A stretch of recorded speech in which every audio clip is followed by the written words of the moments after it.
Welcome to this explainer. We usually just see the shiny, finished product of local charity events, right? The smiling photos, the giant novelty checks. But we rarely get to peek behind the curtain at the chaotic spreadsheets, the brutal rejections, and the meticulous planning that actually makes it all happen. Well, today, we are ripping open the playbook of the Meals for Mutts campaign in Blairsville to see exactly how they pulled it off. All right, here's our game plan for today. We're going to break this down step by step, starting with the perfect pitch, then moving into the grassroots hustle, how they built community buzz, and finally, the real-world impact for local pets. Let's jump right in. Part 1, the perfect fundraiser pitch, or as I like to think of it, mastering the ask. Look, every great campaign starts by making it ridiculously easy for people to say yes. The Safe Pet Project sent out an invite letter to businesses on May 7th, and it is honestly a masterclass in pitching. They totally anticipated the biggest operational headaches for restaurant owners right out of the gate. By explicitly stating that the event is low lift and high impact, with no day of staffing changes, they instantly disarmed a manager's biggest fear, which is of course causing absolute chaos in the kitchen and confusing their front of house staff. So why did this work so well? It boils down to a few key ingredients. They used a super simple dine-out model without any complicated vouchers or promo codes for the waitstaff to track. They asked for a very affordable 5 to 10% donation. Again, zero staffing changes required. And in return, the organizers offered free, featured promotion across their website, social media, and local press.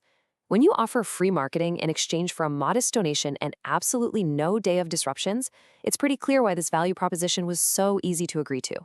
But hey, a slick pitch is really just the starting line. Let's move to section 2, the grassroots hustle and the grueling legwork it actually takes to get this off the ground. Reviewing the outreach logs gives us a look at the raw, messy reality of cold calling. You got your easy wins, sure, like Expedition Joe saying yes right away and ultimately donating $36.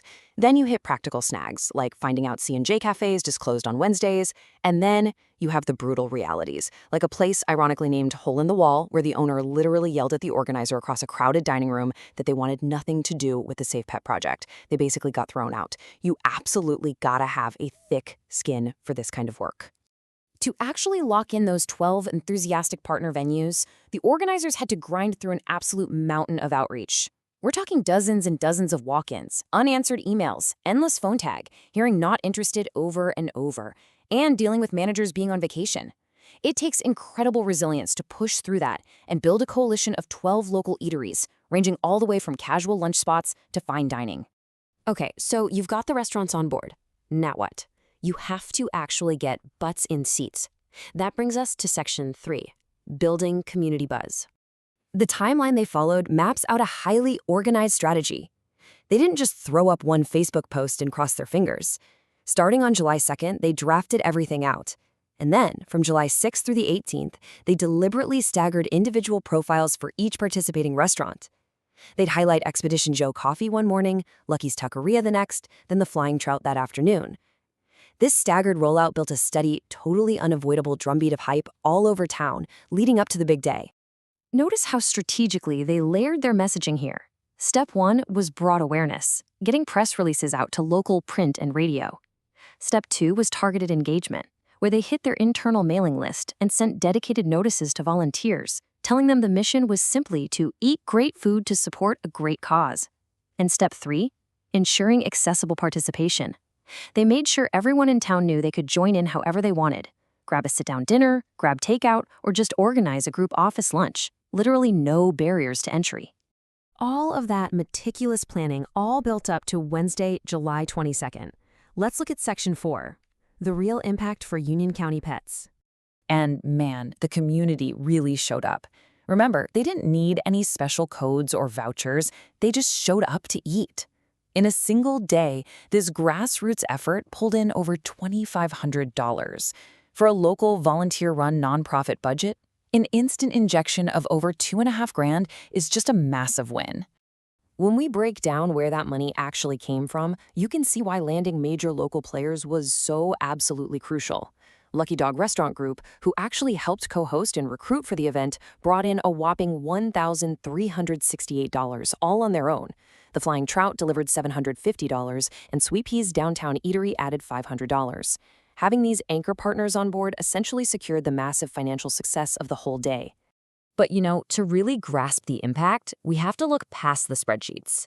Listen to this quote from Mike Boyer, the treasurer of the Safe Pet Project. He noted that every single dollar raised stays right there in Union County to fund life-saving veterinary care, free microchipping, and critical support for pet owners. It beautifully grounds the monetary success in an emotional reality, showing exactly how the community's hard work translates into tangible care. The event coordinator at the Flying Trout even mentioned how getting a visit from Darcy, one of the foster dogs benefiting from the event, just completely energized their team and made the whole day incredibly special for everyone.